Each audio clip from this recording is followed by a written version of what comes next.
வியாழன் கிரகத்தோட பிக்சரை நம்ம பார்க்கும்போது நமக்கு கண்ணுக்கு தெரிகிறது ஒரு பெரிய ரெட் ஸ்பாட். அது என்னன்னா 350 வருஷமா ஜூபிட்டர்ல அடிச்சிட்டு இருக்கிற ஒரு புயல். அதுதான் அந்த ரெட் ஸ்பாட்டா நமக்கு தெரியுது. அந்த ரெட் ஸ்பாட் இப்போதைக்கு ரொம்ப விஷயங்கள் அதை பற்றி தெரியல. ஏன்னா எப்படி பல செஞ்சுரிஸ்க்கு ஒரு புயல் அடிச்சுட்டே இருக்குது.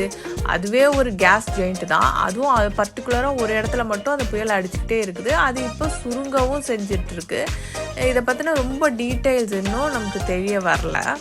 அது ஒரு ரெட் ஸ்பாட்டுன்னு சொல்கிறோம் இல்லையா, அந்த பகுதியே 10,000 மைல் அக்ராஸ்க்கு இருக்குது. அதோட டயமீட்டர் மட்டும். அப்படின்னா ஒரு 2 எர்த்து அந்த இடத்துல இருக்கலாம். அந்த அளவுக்கு பெரிய புயல் அடிச்சுக்கிட்டே இருக்குது 350 வருஷமாக ஜூபிட்டரில். இந்த வீடியோ உங்களுக்கு பிடிச்சிருந்தா like, share and subscribe to our channel Tamil கிளி.